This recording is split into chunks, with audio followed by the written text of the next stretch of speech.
ಗ್ರಹಗಳಲ್ಲಿ ಎರಡನೇ ಗ್ರಹದಲ್ಲಿ ಚಂದ್ರಗ್ರಹ. ಈತನನ್ನು ಯಾವ ರೀತಿಯಾಗಿ ಎರಡನೇ ಪಡಿತೋತ್ತಮನಾದರಿತು, ಯಾವ ರೀತಿಯಾಗಿ ನಿರುತ್ತನಾಗಿದ್ದಾನೆ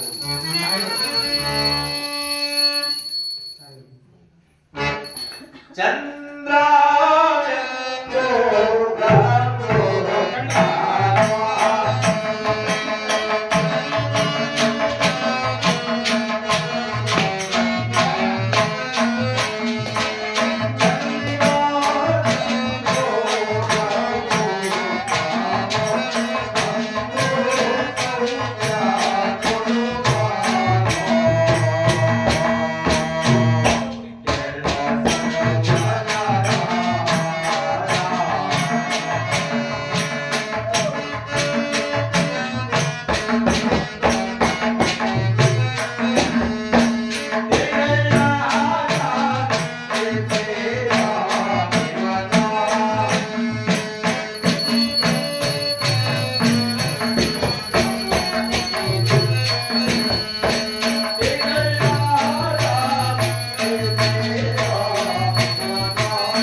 ಚಂದ್ರಗ್ರಹ.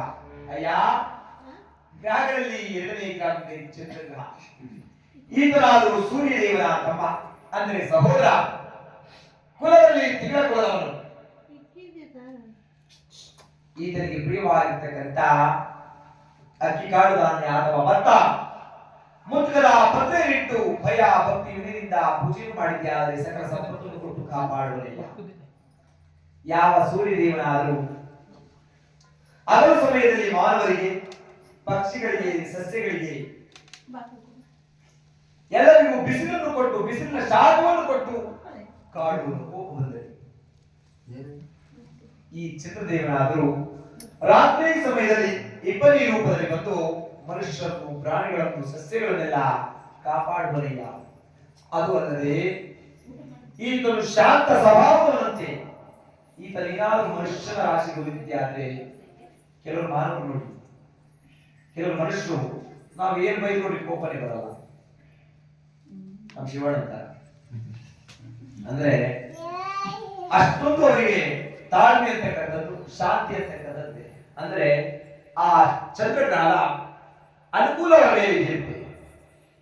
ಅದು ಅಲ್ಲದೆ ಈತನ ಕುಲದಲ್ಲಿ ತಿಂಗಳ ಕುಲದವರು.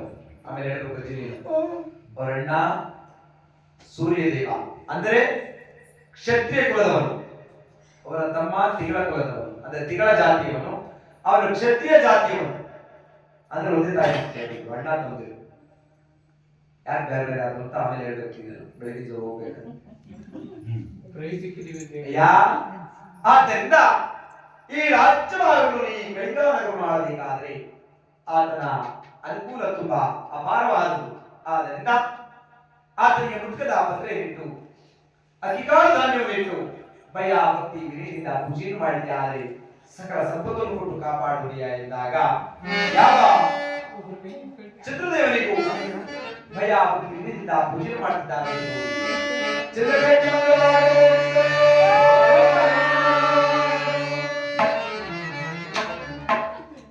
ಇತ್ತ ಯಾವ ಮೂರನೇ ಪೈದೋತ್ತನಾದರೂ ಯಾವ ಮೂರನೇ ಯುಗವಾಗಿರ್ತಕ್ಕಂಥ ಮಂಗಳ ಗ್ರಹ ಅಂದರೆ ಅಂಗಾರಕ ಮಹಿಮೆಯನ್ನು ಯಾವ ರೀತಿಯಾಗಿ ಪುಟಾಟುತ್ತರಾಗಿದ್ದಾರೆ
ಗ್ರಹಗಳಲ್ಲಿ ಮೂರನೇ ಗ್ರಹವೆಂದರೆ ಅಂಗಾರಕ, ಅಂದ್ರೆ ಮಂಗಳ ಗ್ರಹ. ಮಂಗಳವಾರ ಅಂತಕ್ಕಂಥದ್ದು ಶ್ರೇಷ್ಠವಾಗಿರ್ತಕ್ಕಂಥ ದಿವಸ. ನಾವು ಹೆಣ್ಮಕ್ಳೇನಾದ್ರೂ ಗಂಡನ ಮನೆಯಿಂದ ತವರು ಮನೆಗೆ ಬಂದ್ರೆ ಇವತ್ತು ಹೋಗ್ಬಿಡ ಕ್ರಮ ಮಂಗಳವಾರ ಅಂತೀವಿ, ಅಮಂಗಳ ಅಂತೀವಿ. ನಾವೇನೇ ಒಂದು ಶುಭ ಕಾರ್ಯ ಮಾಡ್ಬೇಕಾದ್ರೆ ಮಂಗಳವಾರ ಮಾಡ್ತೀವಿ. ಮದುವೆ ಮಾಡ್ಬೇಕಾದ್ರೆ ಮಂಗಳವಾರ ಮಾಡ್ತೀವ? ಮಾಡಲ್ಲ. ಕತೆ ಮಾಡಿಸ್ಬೇಕಾದ್ರೆ ಮಂಗಳವಾರ ಮಾಡ್ತೀವಿ? ಮಾಡಲ್ಲ. ಆದ್ರೆ ಬೆಳಿಗ್ಗೆ ದಟ್ಟಿಲಕ್ಕಮ್ಮ, ಜಲಗಿರಮ್ಮ, ಮುಳುಕಟ್ಟಮ್ಮ, ಕಪಾಳಮ್ಮ ದೇವಸ್ಥಾನ ಅದು ಮಂಗಳವಾರ ಹೋಗ್ತೀವಿ ಅಲ್ವಾ? ಮಂಗಳವಾರ ಅಂತಕ್ಕಂಥದ್ದು ಅಮಂಗಳವಾರ ಅಲ್ಲ, ಶ್ರೇಷ್ಠವಾಗಿರ್ತಕ್ಕಂಥ ವಾರ. ತಾಯಿ ಜಗನ್ಮಾತೆ ಆಗಿರ್ತಕ್ಕಂಥ ಆ ಶಿವನ ಸತಿಯಾಗಿರ್ತಕ್ಕಂಥ ಪಾರ್ವತಾದೇವಿ ಅಂದರೆ ಮಂಗಳ ಗೌರಿ ಹುಟ್ಟಿರ್ತಕ್ಕಂಥ ವಾರವೇ ಮಂಗಳವಾರ. ನಾವು ಮಂಗಳ ಗೌರಿ ವ್ರತ ಮಾಡ್ತಕ್ಕಂಥದ್ದು ಮಂಗಳವಾರ ಶ್ರೇಷ್ಠವಾಗಿರ್ತಕ್ಕಂಥ ವಾರ. ನೀವು ಯಾರಾದ್ರೂ ಬೇಕಾದ್ರೆ ಪರೀಕ್ಷೆ ಮಾಡಿ ನೋಡಿ. ಮಂಗಳವಾರ ಅಂತಕ್ಕಂಥದ್ದು ಶುಭವಾಗಿರ್ತಕ್ಕಂಥ ವಾರ. ಆ ಮಂಗಳವಾರ ಒಳ್ಳೆ ಕಾರ್ಯ ಮಾಡಿ ಆ ಕೆಲಸ ಯಾವತ್ತೂ ಯಶಸ್ವಾಗುತ್ತೆ. ವಾರದಲ್ಲಿ ಯಾವುದು ಕೆಟ್ಟ ವಾರ ಇಲ್ಲ. ನಾವು ಮನುಷ್ಯರೇ ಕೆಟ್ಟವರು, ಮಾನವರೇ ಕೆಟ್ಟವರು. ಇದು ಕಲಿಯುಗ. ಈ ಕಲಿಯುಗದಲ್ಲಿ ಇದು ಸತ್ಯವಾಗಿರ್ತಕ್ಕಂಥ ಕಾಲ. ಈ ಕಲಿಯುಗದಲ್ಲಿ ನಾವು ಏನಾದರೂ ಕಲ್ತಿದ್ರೆ ಕೇವಲ ಸಾಸಿವೆ ಕಾಳಷ್ಟು ಮಾತ್ರ, ರಾಗಿ ಕಾಳಷ್ಟು ನಾವು ಕಲ್ತಿಲ್ಲ. ರಾಗಿ ಕಾಳಷ್ಟು ನಾವು ಕಲಿಬೇಕಾದ್ರೆ ನಾವು ಅಲ್ಲಿವರೆಗೂ ಇರಲ್ಲ. ಗ್ರಹಗಳಲ್ಲಿ ಮೂರನೇ ಗ್ರಹವೆಂದರೆ ಮಂಗಳ ಗ್ರಹ. ಆತನಿಗೆ ಪ್ರಿಯವಾಗಿರ್ತಕ್ಕಂಥ ತೊಗರಿ ಕಾಳು ಧಾನ್ಯ, ಕಕ್ಕಲಿ ಪತ್ರೆಯನ್ನಿಟ್ಟು ಭಯ ಭಕ್ತಿ ವಿನಿಂದ ಪೂಜೆ ಮಾಡಿದ್ದಾದ್ರೆ ಸರ್ವ ಮಂಗಳವನ್ನು ಕೊಟ್ಟು ಕಾಪಾಡುವಯ್ಯ. ಈತನೇನಾದರೂ ಮನುಷ್ಯನ ರಾಶಿಯಲ್ಲಿ ಹೊಂದಿದ್ಯಾದ್ರೆ ಒಳ್ಳೆ ಮಂಗಳ ಕಾರ್ಯವನ್ನೇ. ಕೆಲವರಿಗೆ ಸುಮಾರು ವರ್ಷದಿಂದ ಯೋಗ ಬಂದಿರಲ್ಲ. ಮದುವೆ ಯೋಗ, ಮನೆ ಕಟ್ಟೆ ಯೋಗ, ಆಸ್ತಿ ತಗೊಳ್ಳೋ ಯೋಗ ಬಂದಿರಲ್ಲ. ಅಂದ್ರೆ ಆ ಮಂಗಳ ಗ್ರಹ ದುಡ್ಡಿರ್ತದೆ, ತಗೊಳಕ್ ಮನ್ಸಿರಲ್ಲ. ಹಣ ಬಿದ್ರು ತಗೊಳಕ್ ಮನ್ಸಿರಲ್ಲ. ಅಂತವರಿಗೆ, ಅಂತ ಮಾನವರಿಗೆ ಆ ಮಂಗಳ ಗ್ರಹ ಅನುಕೂಲವಿರಲ್ಲ. ಅವು ಯಾವುದೇ ಒಂದು ಕೆಲಸಕ್ಕೆ ದುಡ್ಡಿದ್ರು ಕೈ ಹಾಕಿದ್ರು ಅದು ಮಂಗಳ ಕಾರ್ಯ ಮಂಗಳವಾಗಿ ಶಾಂತವಾಗಿ ನಡೆದುಕೊಂಡು ಹೋಗ್ತದೆ, ಯಾರು ವಿಘ್ನವಿಲ್ಲದೆ.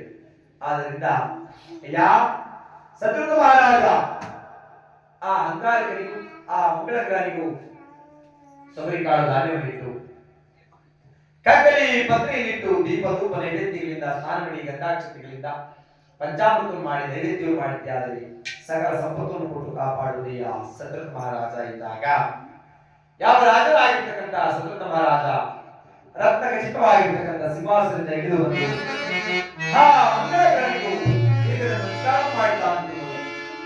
ಮಂಗಳ ಗ್ರಹಕ್ಕೆ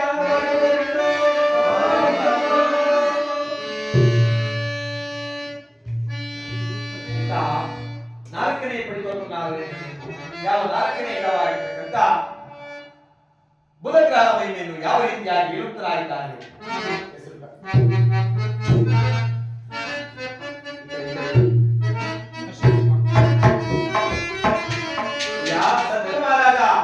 ಚಂದ್ರ ತಾರೆಯರ ಪ್ರೇಮ ಪುತ್ರನ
ಗ್ರಹಗಳಲ್ಲಿ ನಾಲ್ಕನೇ ಗ್ರಹವೆಂದರೆ ಬುಧ ಗ್ರಹ.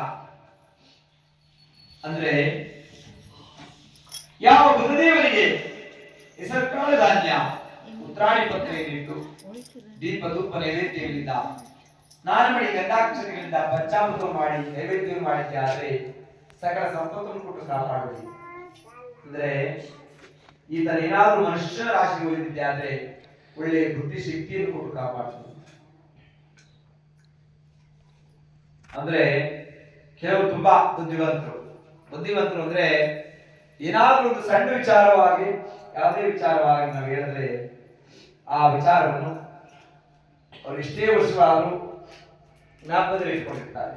ಅಂದ್ರೆ ಬುದ್ಧಿ ಶಕ್ತಿ ಅವರಿಗೆ ಅಷ್ಟೊಂದಿದೆ ಬುದ್ಧಿವಂತ. ಇನ್ನು ಕೆಲವರಿಗೆ ಇಲ್ಲಿ ಹೇಳಿದ್ದ ಆಚೆ ಕಡೆ ಹೋಗಿ ಕೇಳಿದ್ರು ಗೊತ್ತಿಲ್ಲ ಅಂತ. ಈತನ ಏನಾದ್ರೂ ಉಳಿದಿದ್ದೆ ಆದ್ರೆ ಒಳ್ಳೆ ಸುಕೃತವಾಗಿರ್ತಕ್ಕಂಥ ಬುದ್ಧಿ ಕೊಟ್ಟು ಕಾಪಾಡ್ತಾನೆ. ಈತನೇನಾದ್ರೂ ಮನುಷ್ಯರಿಗೆ ಕ್ರೂರವಾದ್ರೆ ಬುದ್ಧಿಮಾಂದ್ಯ ಹುಚ್ಚ ಹುಚ್ಚನಾಗಿ ಕಾಣಿಸಲಿಲ್ಲ. ನಮ್ಮೂರಲ್ಲಿ ಒಬ್ರು ತುಮಕೂರು ಹತ್ರ ಒಬ್ರು ರಾಜಣ್ಣ ಅಂತ ಇದ್ರು. ತುಂಬಾ ವ್ಯಕ್ತಿ ಎದುರು ಓದಿದ್ದಾರೆ, ತುಂಬಾ ಚೆನ್ನಾಗಿ ಓದಿದ್ದಾರೆ. ಅವರು PhD ಮಾಡಿದ್ರು. ಅವ್ರು ಓದಿ ಈ ಮಾನಸಿಕ ಆಸ್ಪತ್ರೆ ಹುಚ್ಚರಾಗೋಗ್ಬಿಟ್ರು. ಸೂಟ್ಕೇಸ್ ರಾಜಣ್ಣ ಅಂತ. ದಾರಿ ಹೋಗ್ಬೇಕಾದ್ರೆ ಅವ್ರಿಗೆ ಡಾಕ್ಟರ್ ಕೊಡ್ತಕ್ಕಂಥ ರಿಪೋರ್ಟ್ ಕೂಡ ಹೋಗುದು ಇಂಥ ಮಗುನೇ ಆಗುತ್ತೆ ಅಂತ ಹೇಳೋರು. ಅಂತ ಮೇಧಾವಿ ವ್ಯಕ್ತಿ ರಾಜಣ್ಣ ಅಂತೀವಿ. ಅಂದ್ರೆ ಪರಮಾತ್ಮ ಅವ್ರಿಗೆ ಅಷ್ಟೊಂದು ಬುದ್ಧಿಶಕ್ತಿನೂ ಕೂಡ ಕೊಟ್ಟು ಬುದ್ಧಿಮಾಂದ್ಯರಾಗಿ ಮಾಡಿದಂತೆ ಪರಮಾತ್ಮ ಅವರಿಗೆ. ಅಯ್ಯ ಸುಗತ ಮಹಾರಾಜ, ಈ ಕಳಿಂಗ ನಗರವನ್ನು ನೀನು ಚಾಣಕ್ಯದಿಂದ ಚಾತುರ್ಯದಿಂದ ಆಡಬೇಕಾದ್ರೆ ಆ ಬುಧಗ್ರಹದ ಅನುಕೂಲ ಬೇಕು. ಆದ್ದರಿಂದ ಆ ಬುಧದೇವನಿಗೆ ಹೆಸರುಕಾಳು ಧಾನ್ಯವನ್ನಿಟ್ಟು ಉತ್ರಾಣಿ ಪತ್ರೆಯನ್ನಿಟ್ಟು ದೀಪ ಧೂಪ ನೈವೇದ್ಯಗಳಿಂದ ಪ್ರಚಾರ ಮಾಡಿದ್ದಾರೆ ಒಳ್ಳೆ ಬುದ್ಧಿಯನ್ನು ಕೊಟ್ಟು ಕಾಪಾಡುವನೆಯ ಎಂದಾಗ ಯಾವ ಬುಧದೇವರಿಗೂ ಯಾವ ರಾಜರಾಗಿರ್ತಕ್ಕಂಥ ಸುಕೃತ ಮಹಾರಾಜ ದೀರ್ಘದಲ್ಲಿ ನಮಸ್ಕಾರ ಮಾಡಿ ಮುಂದಿನ ಗ್ರಹವಾಗಿರ್ತಕ್ಕಂಥ ಆ ಗುರುಗ್ರಹ ಮಹಿಮೆಯನ್ನು ಯಾವ ರೀತಿಯಾಗಿ ಗುಣಾತ್ಮರಾಗಿದ್ದಾರೆ.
ಶಿಷ್ಯರಿಗೆ ಶನಿ ಕೆಟ್ಟವರಾದ್ರೆ 7 ವರ್ಷ 6 ತಿಂಗಳ ಕಾಲ.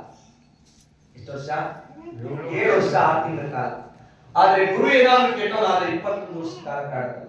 ನಾವೇನಾದ್ರೂ ಹೋದ್ರೆ ಯಾರಾದ್ರೂ ಜ್ಯೋತಿಷ್ಯರ ಹತ್ರ, ಸ್ವಾಮಿ ನಮಗೆ ಶನಿ ಗುರು ಹೆಂಗೈತೆ ನೋಡಿ ಸ್ವಾಮಿ ಅಂತೀವಿ ಅಲ್ವಲ್ಲ. ಶನಿ ಕೆಟ್ಟವನಾದ್ರೂ ಬದುಕೋದಂತೆ, ಗುರು ಕೆಟ್ಟವನಾದ್ರೂ.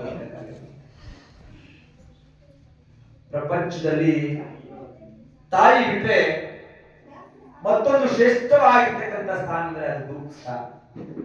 ಈ ಜಗತ್ತಿನಲ್ಲಿ ಏನೇ ವಿದ್ಯೆ ಕಲಿಬೇಕಾದ್ರೂ ಗುರು ಬೇಕು. ನಾನು ಆಗ್ಲೇ ಹೇಳಿದೆ, ಇದು ಸತ್ಯವಾದ ಕಾಲ, ಕಲಿಯುಗ ಅಂತೀವಿ. ಈ ಕಲಿಯುಗದಲ್ಲಿ ನಾವು ಕಲಿತಿರ್ತಕ್ಕಂಥ ಸಾಸಿವೆ ಕಾಲಷ್ಟು.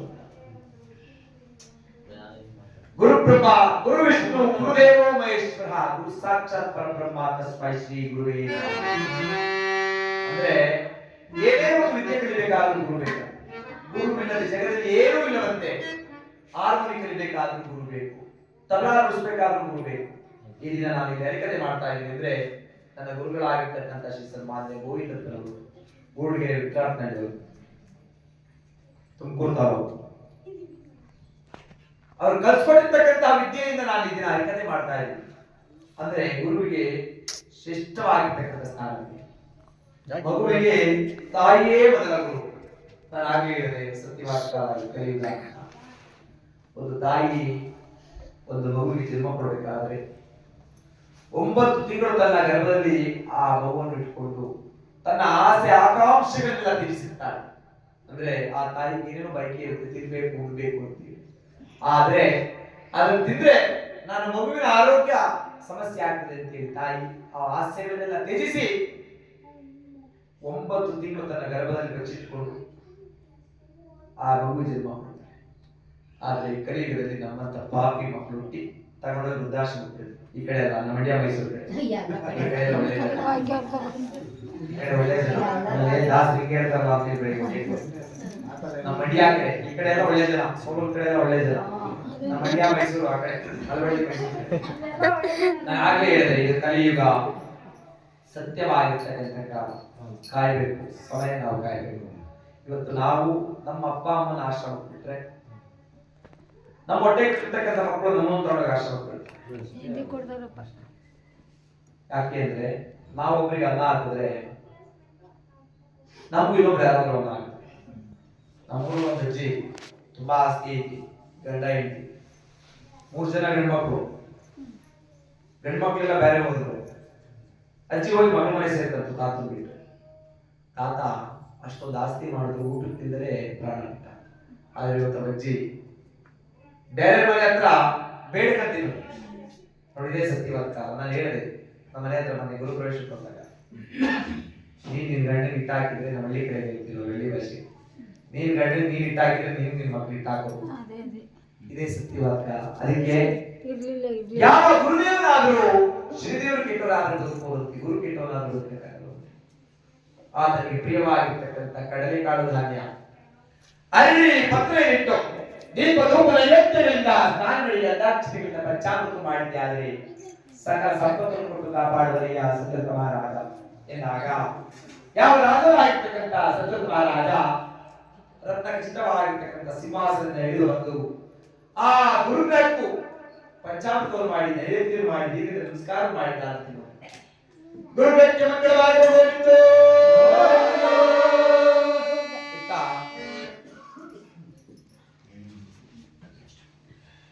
ಆರನೇ ಪಡಿತೋತ್ನಾದ್ರಿಂದ ಆರನೇ ಗ್ರಹವಾಗಿರ್ತಕ್ಕಂಥ ಶುಕ್ರಗ್ರಹದ ಮೇಲೆ ಯಾವ ರೀತಿಯಾಗಿ ಪುನರಾವರ್ತರಾಗಿದ್ದಾರೆ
ಪ್ರಿಯವಾಗಿರ್ತಕ್ಕಂಥ ಹತ್ತಿ ಪತ್ರೆಯನ್ನಿಟ್ಟು ಅವರೆಕಾಳು ಧಾನ್ಯವನ್ನಿಟ್ಟು ಉಪಯಾಭಕ್ತಿಯಿಂದ ಪೂಜೆ ಮಾಡಿದ್ದಾದ್ರೆ ಒಳ್ಳೆ ಶುಕ್ರ ದೆಸೆಯನ್ನು ಕೊಟ್ಟು ಕಾಪಾಡ್ತಾರೆ.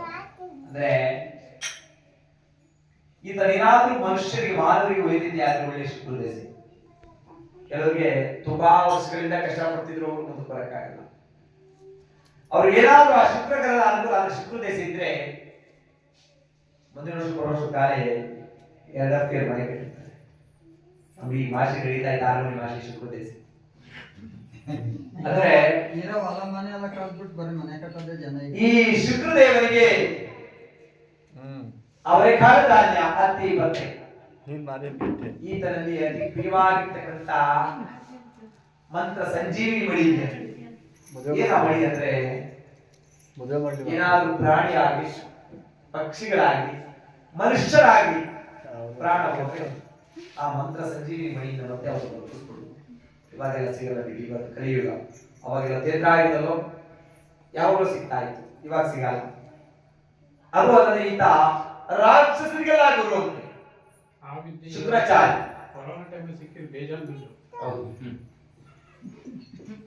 ಅಯ್ಯ ಸತ್ಯವ್ರತ ಮಹಾರಾಜ, ಈ ರಾಜ್ಯವನ್ನು ನೀನು ಆಳಬೇಕಾದ್ರೆ ಆ ಶುಕ್ರ ಗ್ರಹದ ಅನುಕೂಲ ನಿಮಗೆ ಬಹಳ ಮುಖ್ಯವಾಗಿರ್ತಕ್ಕಂಥದ್ದು. ಆದ್ರಿಂದ ಆತನಿಗೆ ಪ್ರಿಯವಾಗಿರ್ತಕ್ಕಂಥ ಅವರೆಕಾಳು ಧಾನ್ಯ ಹತ್ತಿ ಪತ್ರೆಯನ್ನಿಟ್ಟು ಭಯ ಭಕ್ತಿಗಳಿಂದ ಪೂಜೆ ಮಾಡಿದ್ದಾರೆ.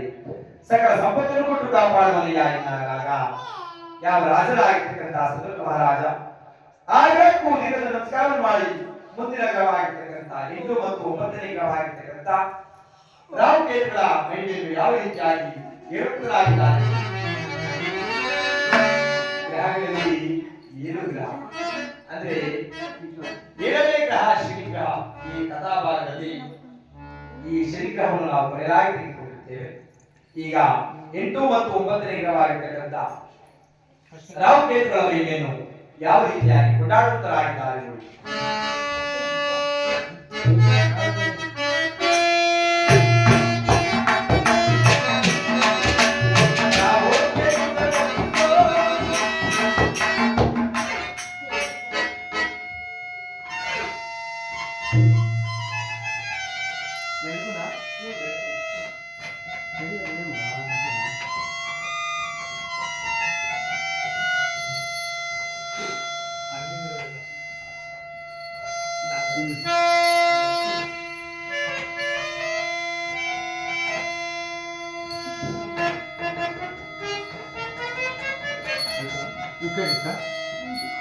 ఇక్కడ